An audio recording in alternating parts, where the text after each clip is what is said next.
Mount Willow, a small town in New Hampshire, was a quiet place with distinct changing seasons. Eleanor's Sweets, located on Main Street, was the most renowned upscale confectionery shop in town.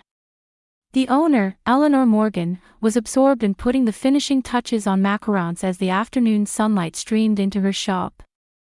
"Perfect," Eleanor murmured to herself as she arranged the pastel-colored, lavender-scented macarons in the glass display case. This shop was her pride and joy, and also her emotional support, especially during these past 3 years. The bell on the door rang, and Eleanor looked up. Her husband Dean walked in confidently. His thick brown hair was beginning to show flecks of gray, but his blue-gray eyes were still filled with kindness. He looked almost the same as when they had met in college. "How's your day?" Dean asked, approaching Eleanor and kissing her cheek. As the owner of an architectural firm, he always made it a point to stop by his wife's shop on his way home from work. "The usual. Maria left early today." "It's her son's birthday," Eleanor smiled softly. "I'm thinking of making lasagna tonight."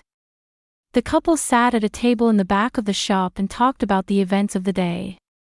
The conversation flowed naturally, but occasionally, there were unavoidable moments of silence. During these times, their eyes would drift toward the photograph displayed on the counter. It showed a smiling little girl with large brown eyes and black hair, with features resembling her father but with her mother's innocent smile. Sophie Morgan.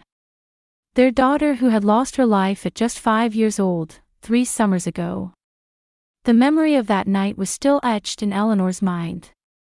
After dinner, they had put Sophie to bed and were watching television downstairs when they were awakened by the smell of smoke. Flames were rising from the second floor and quickly spreading throughout the house. They desperately tried to reach Sophie's room, but the stairs were already engulfed in flames.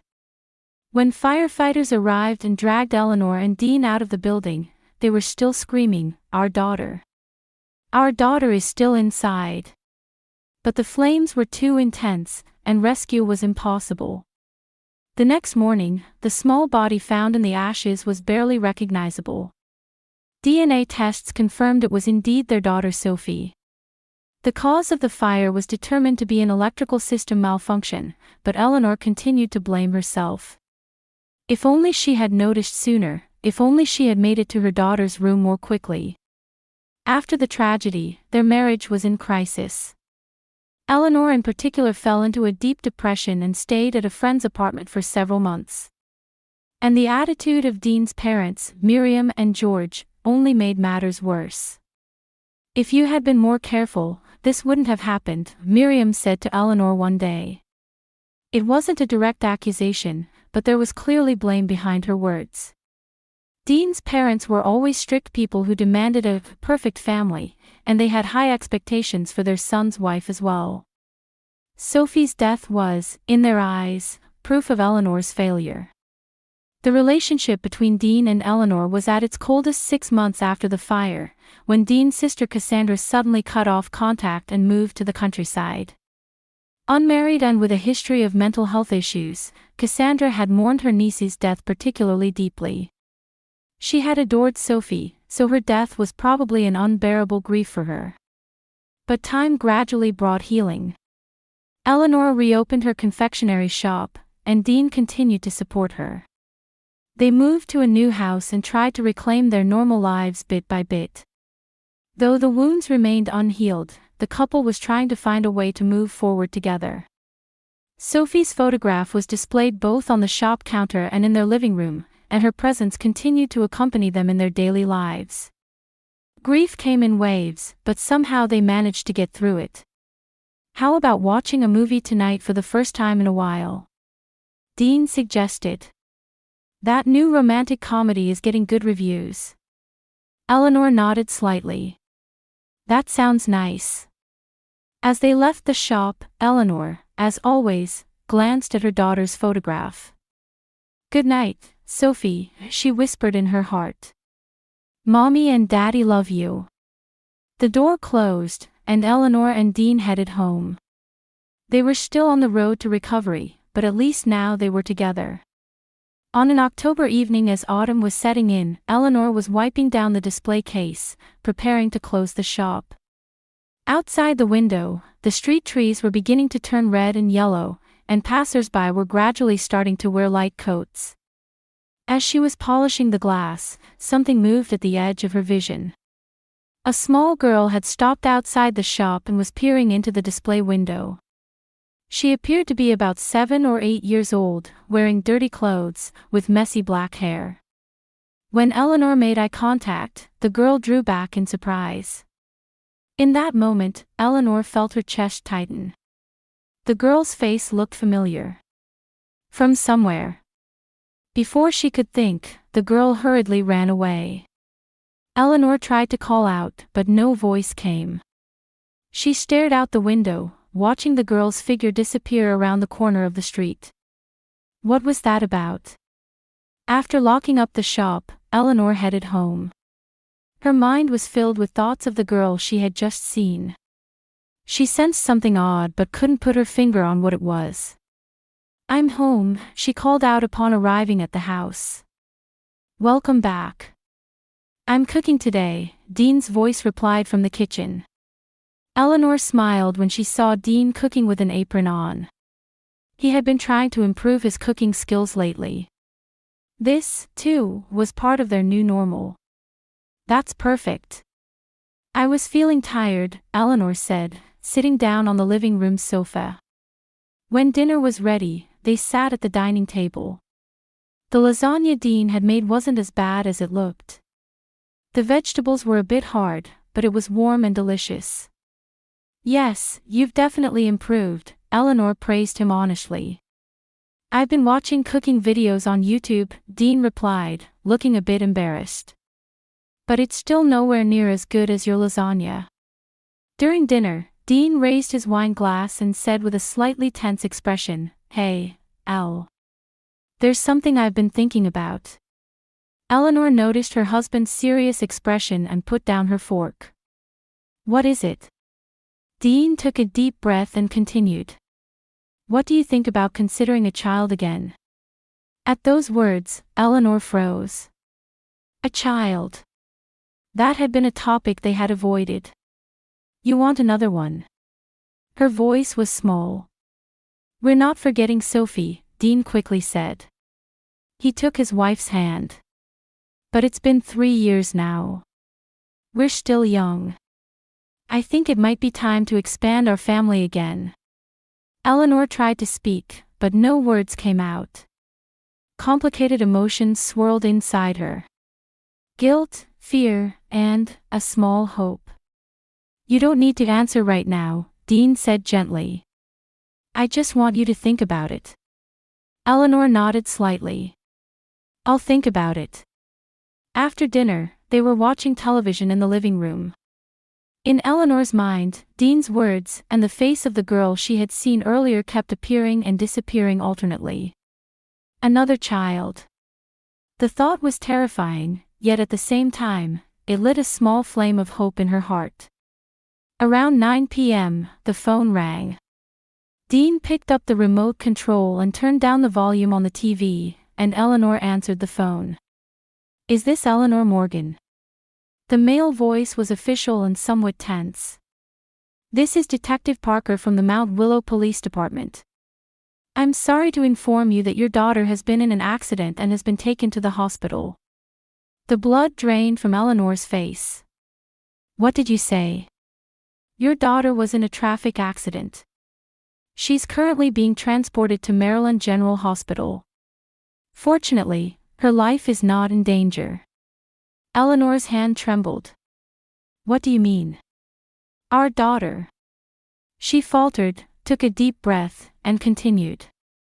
"Our daughter passed away 3 years ago." There was a moment of silence on the other end of the line. "The girl says her name is Sophie Morgan. She didn't have any identification, but she keeps repeating, 'Call my mother.'" The detective's voice reflected his confusion.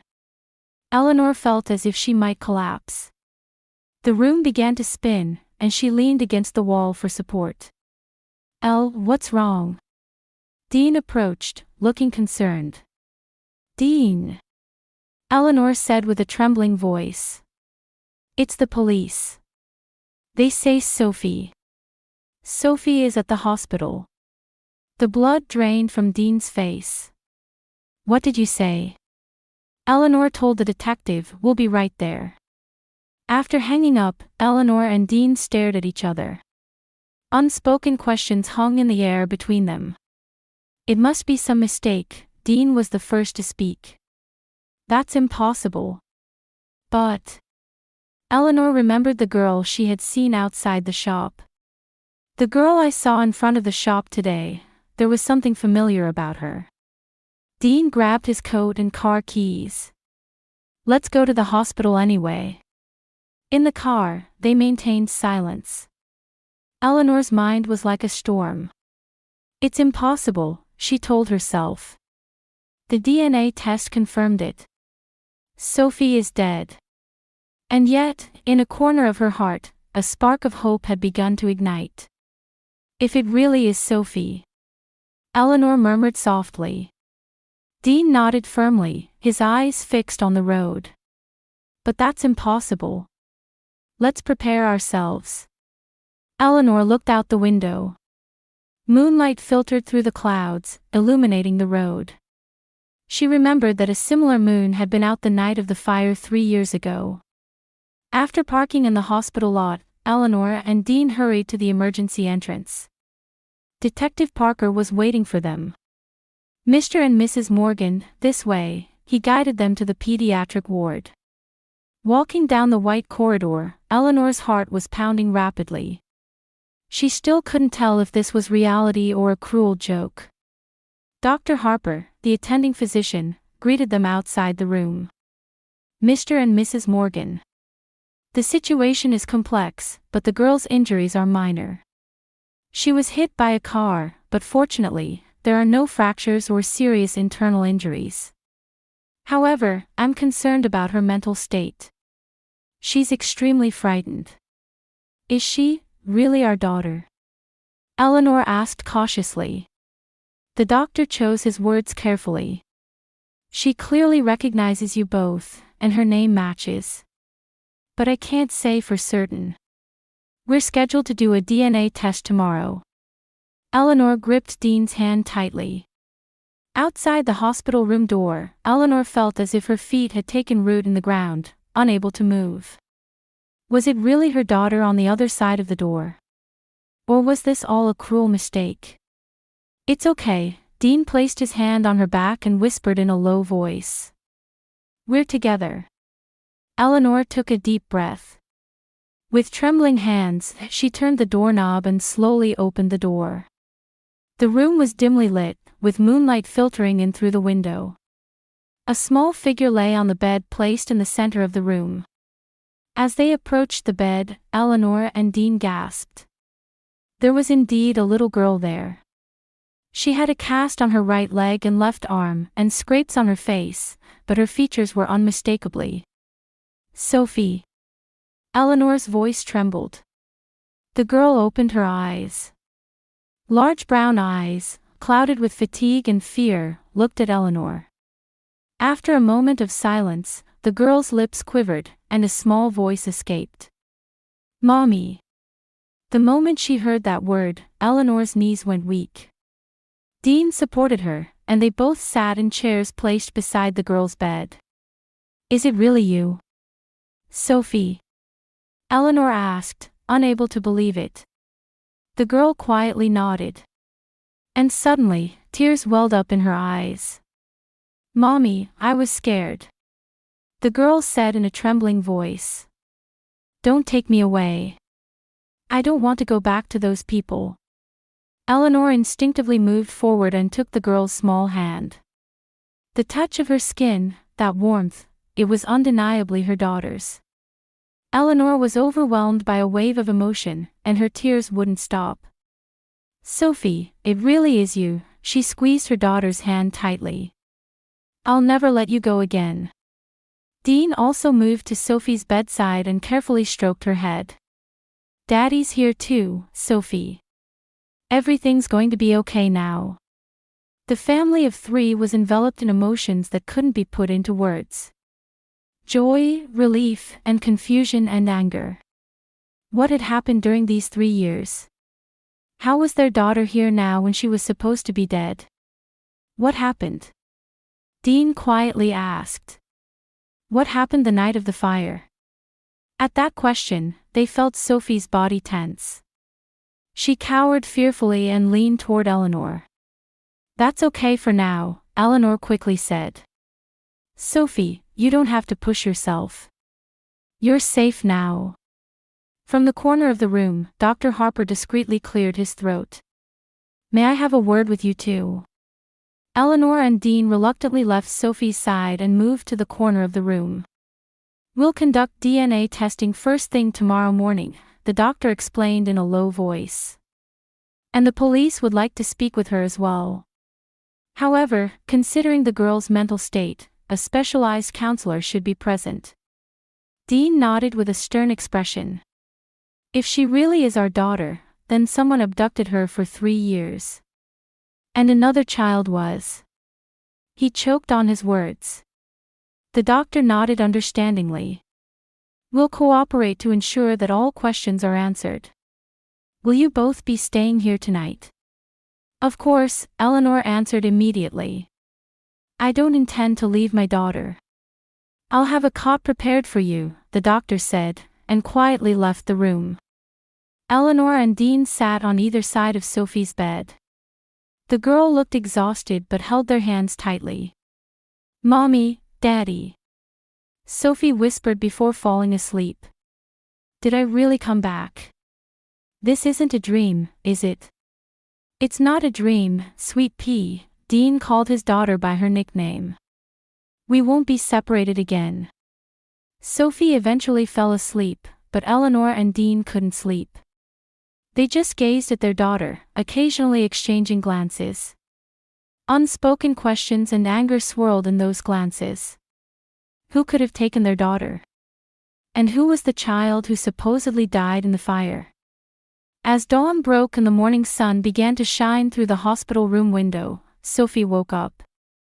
She first looked around cautiously but relaxed when she recognized her parents. Good morning, sunshine, Eleanor said with a smile.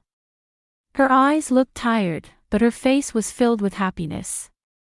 Good morning, Mommy, Sophie smiled faintly. Breakfast was brought in, and Sophie began to eat slowly. Her movements were awkward, and she seemed to be constantly vigilant. Eleanor and Dean watched worriedly but tried not to rush her. Today, some people will be coming to see you, Eleanor explained gently. Doctors and police officers who want to make sure you're safe.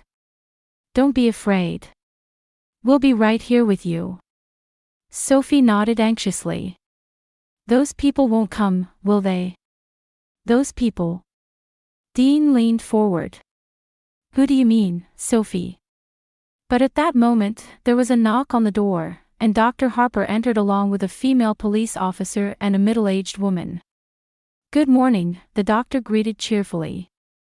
This is Detective Green and Linda Patterson, a child psychologist. The detective smiled kindly, and the counselor, Linda, approached Sophie carefully. Good morning, Sophie. I'm Linda. May I talk with you for a bit? Sophie looked at Eleanor. Eleanor nodded encouragingly and whispered, It's okay.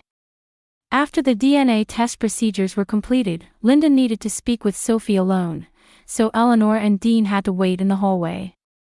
I can't believe this is real, Dean said, leaning against the wall. How could this happen? Eleanor took her husband's hand. I don't know either. But Sophie is back. That much is certain. An hour later, Linda emerged from the hospital room. Her expression was complex, indicating something serious had happened. Mr. and Mrs. Morgan, I need to speak with you, she led them to a small consultation room. Once inside, Linda took a deep breath and said, Sophie has gradually started to talk about the night of the fire. It's still fragmented, but... She hesitated for a moment, then continued. According to her, on the night of the fire, someone took her from her room. At first, she referred to them as Grandpa and Grandma, but later mentioned the names of George and Miriam.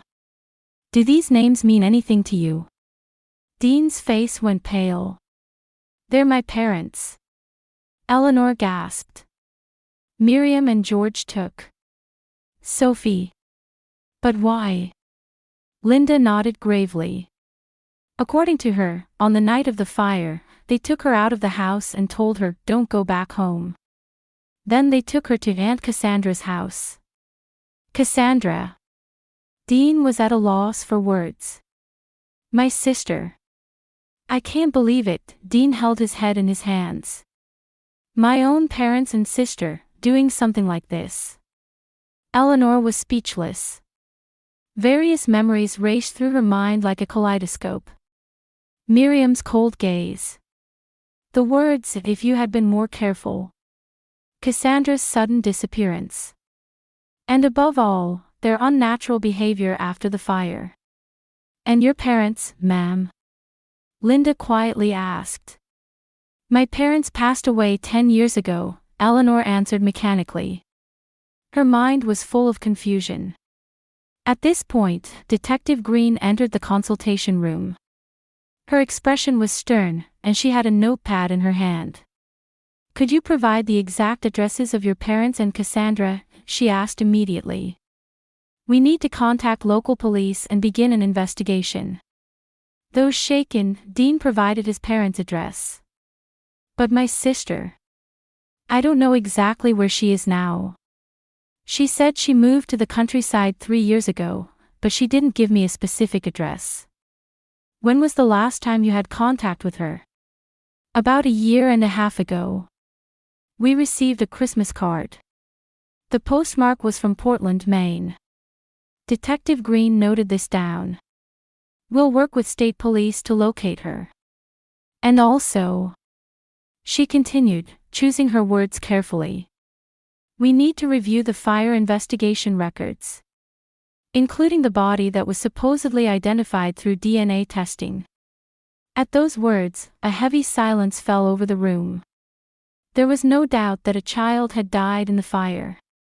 Whose child was it? And why was that child in Sophie's room? When will the DNA test results be available? Eleanor asked. Normally it takes several days, but considering the circumstances, we're expediting it. The results should be available tomorrow afternoon, Detective Green answered. However, she pointed to the photographs Sophie had shown them. Honestly, judging from this, I think there's little doubt she's your daughter. Eleanor and Dean returned to the hospital room. Sophie looked tired, but her eyes brightened when she saw her parents.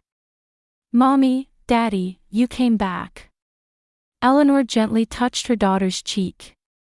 We'll always be here, I promise. In the afternoon, after Dr. Harper finished examining Sophie, he informed them that her injuries were not as serious as initially thought. She would likely be discharged after a few days of hospitalization and observation.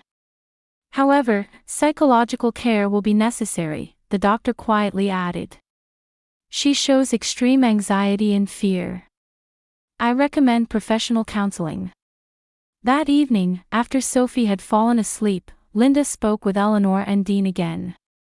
She relayed the facts that had gradually become clear from her conversations with Sophie. From what she's told me, on the night of the fire, your parents took her out and brought her to your sister's house. There, Sophie was told to live under the name Lily, and was forbidden from talking about her real parents. They kept her prisoner all this time. Dean's voice trembled with anger. It was more psychological control than physical confinement. She was told constantly that she couldn't return to her parents because she was a bad girl. And she was threatened that worse things would happen if she talked about her parents. Eleanor's chest ached. The thought of her daughter living in such fear for 3 years brought tears to her eyes. And Sophie ran away because... Linda continued carefully. She heard Cassandra saying she wanted another little sister. She overheard a conversation about bringing another child, and fled the house in terror. How awful. Eleanor covered her mouth with a trembling hand. Other children too. The police have already begun their investigation, Linda said with a serious expression. From your testimony and Sophie's story, this was almost certainly a planned abduction. And the fire too. It wasn't an accident, Dean continued. It was planned. Linda nodded quietly. What concerns me most is the identity of the child who died in the fire. Sophie hasn't mentioned the existence of other children. But from Cassandra's comment about another child, there was no need to put it into words. Everyone in the room was considering the same terrible possibility. The next afternoon, the DNA test results arrived. When Dr. Harper entered the room with the results, Eleanor and Dean were filled with expectation and anxiety. The test results are in, the doctor said with a smile. There's no doubt. She is Sophie Morgan. She is your daughter. Eleanor sighed with relief. Now that it was scientifically confirmed, the last shadow of doubt in her heart disappeared. Meanwhile, the police investigation was progressing. Detective Green arrived with new information. A warrant has been issued to search the home of Dean's parents. We've also identified the last known address of Cassandra in Maine. Searches will be conducted at both locations simultaneously. I want to go too, Dean stood up. I want to see with my own eyes what they did. Detective Green showed understanding but shook her head. Right now, your priority should be to be with your family. We'll inform you of the search results immediately. Sophie's condition was gradually beginning to stabilize. She still suffered from nightmares and was occasionally seized by sudden panic, but her parents' presence gave her comfort. Particularly, the bond between her and Eleanor grew stronger with each passing day. Mommy, Sophie said one morning, holding Eleanor's hand. I remembered your shop. I always remembered I was Sophie, not Lily. Tears welled up in Eleanor's eyes. Guilty on all charges. When the judge's words echoed through the courtroom, Eleanor quietly closed her eyes. Dean's hand squeezed hers tightly. It was an ending, but also a new beginning. A week after the incident, Miriam, George, and Cassandra were arrested at the state border. They were on their way to a town with their next target child. Initially, all three denied the charges, but their lies crumbled in the face of evidence found in Cassandra's house, diaries, plans, and proof of the fire. At the trial, all three were charged with multiple crimes, including attempted murder by arson, kidnapping, abuse, and identity theft. Particularly shocking was the identity of the child who died in the fire. It was a homeless woman's child who had been reported missing. They had placed that child in Sophie's room and intentionally started the fire. Miriam and George's defense, claiming they had cooperated out of concern for their granddaughter's mental state, was thoroughly refuted by the prosecution. Given the high level of premeditation, it was determined there were no mitigating circumstances, and all three received the maximum penalty. The middle school auditorium was filled with applause. 11-year-old Sophie Morgan stood on the stage, about to receive the championship trophy for a speech contest on the theme, "What is family?" Family is not just about blood ties, but is built on love, trust, and respect for each other's freedom.